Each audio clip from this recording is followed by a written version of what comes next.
Hello and welcome to Whoa Where Him here at WCTV with me, your host Queen Banda. In today's segment, it's all about death. What happens to you when your time on earth is no longer? Funerals can be expensive and they tend to leave a burden to the loved ones left behind. However, choosing green can help your loved one lessen that burden.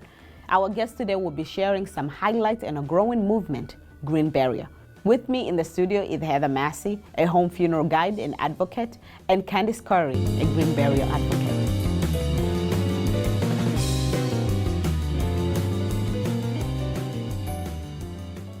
Some people refer to us as death midwives, but I am more of a family or natural death care consultant and educator. It's also called home funerals, though that term can be confusing too. We'll talk about that in a little bit. Okay, and Candice, tell us a little bit about your work. I work for Mount Auburn Cemetery, which is in Cambridge and Watertown, Massachusetts. And we've been around since 1831, when natural burials were sort of the standard fare. And over the decades, we've changed to putting concrete liners in the ground and embalming bodies, which isn't really necessary. So Mount Auburn Cemetery has gone back to the way they've started, which is allowing just a plain pine box or a shrouded body to go into the ground without any type of concrete liner. So green burial's also known as natural burial, and it's a way to go back to nature. And so my job now at Mount Auburn Cemetery is helping to define and find those spaces within the 175-acre cemetery. It is confusing with all the different terms. This isn't really something new, but it's something that's being reclaimed and that there is a renewed interest in it. So green burial and natural burial is the actual burial of a body and doing it in the old-fashioned way that we used to just call burial. And what I teach is the care of the body prior to the burial. So they don't have to, families don't have to participate in the care of the body in order to have green burial. There are funeral homes that are certified with the Green Burial Council, which Candice also represents, and that are familiar with what is required at a cemetery such as Mount Auburn, where natural burials take place. But yes, indeed, we're also here today to talk about the whole concept of natural death care and then how that can lead into green burial. In order to have green burial, the body must be cared for in a natural way. But to have green burial, you don't have to have family death care. That is, the family doesn't have to prepare them. So it could be a community organization such as the Havre Kadisha, which serves, like there's in Boston, there's the Greater Boston Havre Kadisha that serves the Jewish community, or it could be families, or it could be funeral homes. So there's a lot of choices out there, and there are a lot of options, and you are so good to point out that it needs to be sorted out and kind of defined. Yes. And what we found at Mount Auburn is families were very interested in having a natural burial. Somebody who lived a green life, they wanted to be buried in that way. But often they didn't understand what that really meant. Once the body dies, let's say the body died in hospice while at home, they weren't quite sure what is the next step now. Are we supposed to call a funeral director? Who do we call? So Mount Auburn got together with our funeral directors, several of our funeral directors, and 3 people like Heather who perform the same service to talk about what should be the standards at Mount Auburn be, what should be the guideline at Mount Auburn to help families understand what is the process. And it's not something that we're used to doing in this culture of taking care of our own loved ones. So Heather's work is helping to educate families in taking care of their own loved ones. And then when the cemeteries receive the body's been properly cared for, and people are a little more aware of, this is now when we can put the body in the ground. This is now when we can fill the grave. And that whole process becomes very cathartic. Rather than a typical conventional burial these days, the casket is on the lowering device. The lowering device takes the casket down to the bottom of the grave. There might be a couple ceremonial shovelfuls of earth going on top of the casket, and then people leave. And it's a little incomplete.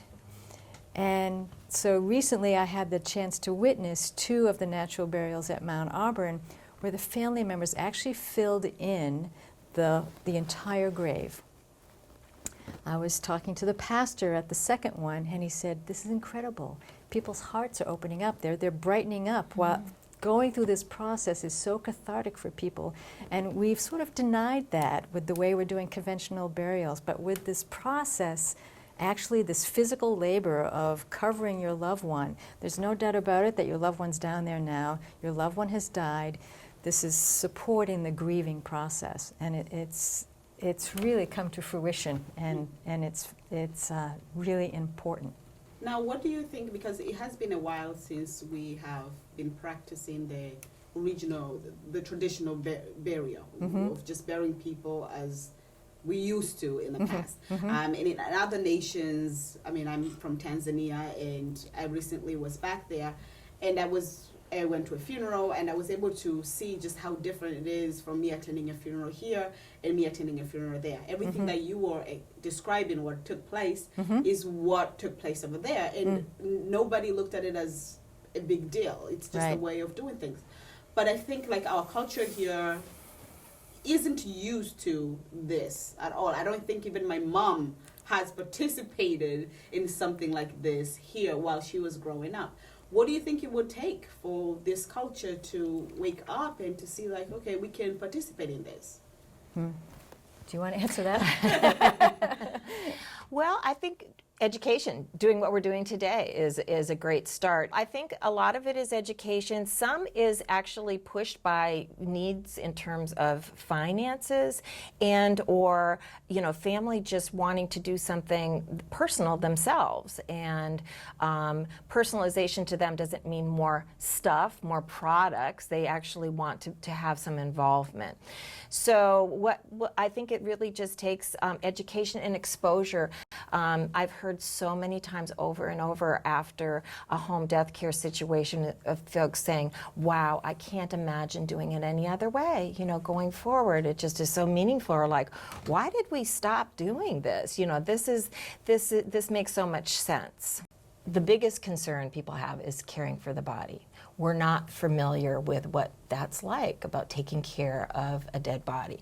And so the first thing that we remind people of is it's not just a body, it's your grandmother, your parent, God forbid your child, and that spending time with the body is not frightening. They do not disintegrate before your eyes, and and because of death taking place in general in hospitals or behind closed doors, and definitely death care of that body afterwards, being whisked away and cared for in a funeral home situation, we as a culture have sort of forgotten how to do this. And so once folks get familiar and comfortable with this idea and that it's not going to be unpleasant, it's not going to be really difficult, and that it is it's possible to do at home with very simple supplies and that sort of thing, then they're more comfortable. But that's usually the biggest one, is like, what about caring for the body? Secondly, is this legal? And that is that comes up all the time. People just assume that it's illegal to do so. But in fact, in all states, it is legal to care for your loved one at home. In 10 states, there are laws that require you to hire a funeral service for some aspect, generally of final disposition. So whether that's in some areas it's transportation, some it's doing the final paperwork of filing a death certificate, or in New York, for instance, it's required by law for a funeral director to be present at all final dispositions, even if they didn't do anything. Yeah, well, or cremation. Now, Candice, your work mostly is with the cemeteries and green burial cemeteries. What are some of your concerns? What are some of the concerns that they project to you? Most people are worried about if we have green burials in a cemetery, is that going to pollute the groundwater? So absolutely, the Board of Health in all towns gets involved with establishing new cemeteries. If there's already a cemetery there and they're now allowing green burial, well, the water issue has already been discussed, and that's why the cemetery has already been founded. So that's the major issue. There are some diseases. Thankfully, we don't have Ebola yet in this country. What's mad cow disease? Creutzfeldt-Jakob disease. Those are two diseases that can live on the body after the body dies, in which case those bodies need to be cremated. And I believe the Board of Health gets involved in that and making sure that that happens. It's a great option. I mean, when I was looking at how much money you can save going green, most times when you think of going green, it's a lot of money. But in this case, going green is way cheaper. Just by not using the embalming fluid, you save a big chunk of change. Not using the traditional caskets that we normally use saves a big chunk of change, and not even using the funeral home services also saves you a lot of money. So this is actually a good option for families, right? Yes. Absolutely, it very much is. Yes. It is possible to spend as much money as you want on a funeral, even if it's completely green. You can have the biggest party on the planet or whatever. There's plenty of ways to spend money if you want to spend money. But in general, because the products that are provided, well, first of all, can be homemade. I brought a little sample of a wooden coffin that was actually made in Rhode Island. This, the coffin, this is just the little mock-up, but this has no nails even. So it's used pegs instead of even nails. So they did this without glues or nails, and so I just thought that was a fascinating thing. So people can make their own coffins or shrouds and save money in that fashion. But also in general, those that are made ready-made to be purchased can be bamboo, wicker, banana leaf. There's a variety of different options, recycled paper. And then the most recent here in Massachusetts is a simple cardboard coffin that is in the old-fashioned toe pincher shape. It's made here in Massachusetts and is completely biodegradable and is made from recycled paper to begin with. And it's completely suitable for either cremation or burial. And it costs a couple $100 versus thousands that people can spend on, especially the more high-end coffins. One thing I wanted to say about the cost is that while it can be a huge cost saving, that's rarely the motivating factor. So much of it for folks is, that's a really nice benefit that the costs are less, but it's that they want to have some personal involvement, as both of you were referring to earlier. But yes, the cost savings can be tremendous. The Funeral Consumers Alliance of Eastern Mass, by the way, does a price survey of funeral services and has it up on their website, and this is 2017, so it's a year for a new price survey of all of those types of things. What funeral homes have the most expensive and least expensive coffins, as well as direct cremation or direct burial costs. And so that's something that's available for folks too, so they can compare. Savings really comes with the container that the body is in. And typically those things are sold by funeral directors. So this is another thing where funeral directors are learning much about natural burial, which is against what they've had been trained in doing. So the natural burial now is what cremation was 15 or 20 years ago. It's a change in how they do business. You might find today that a natural burial client might want to call a funeral director to say, I need help moving the body from the hospital to my home, or move the body from the hospital into the funeral home, and then, yes, please let us all in and help and wrap or shroud or clothe and bathe the body, and then please help us get the body to the cemetery. So it's transportation as well as the paperwork. Make sure the burial permit has been signed and the death certificate's been signed. That's when a funeral director is often involved. Although when you're training families, you also talk about that. So we do teach them that it is possible in Massachusetts to do all of it, including the paperwork yourself. It's not terribly difficult, but we have an electronic death registration system. And so, and we also have a lot of small towns that haven't had the demand for this. So if you were to go into your local Board of Health and or clerk to complete that paperwork, they might not be immediately prepared to be doing this with the family, but they have been trained, and there is help available online. The Massachusetts State Department of Health and Human Services actually has directions as to how to do it, both for the clerks as well as for family members. So some people, that's where some people choose, you know what, I'd rather pay somebody to do that part. I'm going to take the time to, you know, be with my loved one and gather the family and prepare that, and have somebody else, you know, take care of the paperwork if it feels like too much of a headache. So where would you recommend people should start? Is it a matter of going to different events and learning more about this information, reading a book? I mean, how soon can you start preparing yourself for something like this? It's never too soon to prepare for your own burial. So, and it's a gift to your children or your family members if you've already figured out some of your requirements in death. So either writing things down, letting them know that you want the natural burial, or perhaps you want cremation, but let the family know, have a discussion about it, and also go visit some cemeteries. It may sound crazy, but they can be beautiful places, and you know, find out what's available in your pay range, what you would like to get. And it's really the biggest gift you can give your family is to help prepare for your own funeral. It's a hard transition for any family member to make, so being able to help pave the way is really important.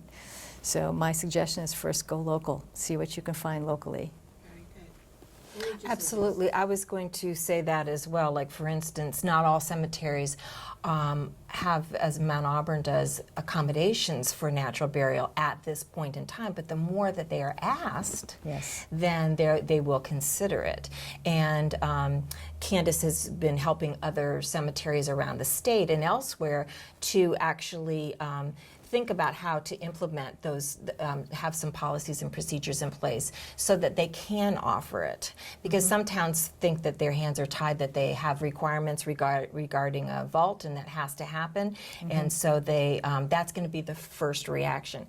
So again, starting earlier is a gift to yourself to be able to have the kind of burial and death care plans that you want, as well as for your family. Because putting it all together at the last minute can be a little bit difficult. And then to answer your question overall, you know, go to Google and and get started. There's a National Home Funeral Alliance, has a ton of resources. Yes, it's there fabulous. is a National Funeral Consumers Alliance, as well as here in Eastern Mass, we have the FCA of Eastern Mass, has a wonderful website that has all kinds of instructions of how to care for your own dead. And of course, the Green Burial Council has information nationally as well as locally. Now, I need to ask, ladies, how did you all get into all this? You seem very passionate. I mean, Candice. Yeah, I became a cemeterian relatively late in life. I started at Mount Auburn Cemetery as a volunteer. I was labeling trees and had a map in my hands, and I would say, oh, there's a sugar maple here, and I don't know what this tree is here. So I wanted to increase my botanic skills, my identification skills. And that was 1995 I did that. So over the decades, I became more and more interested in this natural burial thing, because what was beautiful about Mount Auburn, it's 175 acres on the edge of Watertown and Cambridge. It was founded by a group of men who wanted to preserve the woods. And he saw development going on all around him. And so that's one of the key things about conservation or natural cemeteries right now is preserving open space. So even though Mount Auburn has beautiful works of sculpture and it's also a botanic garden, it's preserving some 175 acres in a very urban area. And so that's what drew me into Mount Auburn and this thing called cemetery work. It's actually the preservation of the actual land, conservation of the land. And I'm one of those people who tries to eat organic food when I can. I try to stay healthy and live a green life. So for me, the natural burial death is also very important. Heather? Well, my background is medical social work, and so I have dealt with death and dying my whole professional life. But personally, in our family, my background includes home birth and home death care. My mother was born towards the beginning of the last century at home. She went to Yale School of Nursing in the 40s and actually was taught death care. And so when she then came to care for her mother and my great aunt at home, this was not something that was unfamiliar to her, both personally and professionally, and so she taught me how to do so 35 years ago, and that was sort of that was a lovely experience. We did not keep the body of my great aunt for multiple days. We did not know about long-term preservation, just preparing the body for disposition, and so we had her for the day, and it was so wonderful. It was a very moving experience, but it was also really heartbreaking to walk in the door and see these two strange men bringing a gurney, down the stairs and taking her away at the end of the day. I just wasn't really prepared for that and felt like why would she have to leave so soon? Couldn't we have had a little more time? So that kind of propelled me forward, and then about 10 years ago, actually, it was 2007, my mother died, and about a year prior to her death, my siblings and I all got together, like, well, what are we going to do? Because we wanted to honor who she was as well as what our own values were, and we were definitely interested in the whole concept of green burial and thought that she would really appreciate that and so forth, and being cared for by her children, people who loved her and knew her in life instead of strangers. And we just couldn't bear the thought of her, sending her to somebody else's parlor, and in a way, it just didn't make any sense to us. And so we just kind of winged it and figured, we'll be all figured this out. We happened to have amongst us a lot of medical and other backgrounds that were really helpful for that. But we had the most amazing few days with her, and the experience, I came home just thinking, I've got to tell the whole world about this. It just really, it all clicked in, both personally and professionally, just seeing how it helps people with that whole grieving process to have the time you want and to do it in your own way and not in a prescribed, forced, really brief visiting of your loved one in somebody else's, home for a short period of time with strangers looking at that. It just did not make any sense to us. And so I fortunately found out that at the time there are many other people around the country that were starting to think about this, and this national movement was afoot. So I've been happily part of it for the last decade. Well, thank you, ladies, for coming in our studios to teach us a little bit more about death care, about green burial. When I met you the first time, I was intrigued by your work and I wanted to know more about it. And I'm sure that our viewers here in Wareham and other parts would also be very interested in this. So thank you both for coming. Thank you so much for having us. Thank you so much for joining us in this segment of Who Are Wareham here at WCTV with me, your host, Queen Banda. Once again, in the studio with me was Heather Massey, a home funeral guide and educator, and Candice Curry, a green burial advocate.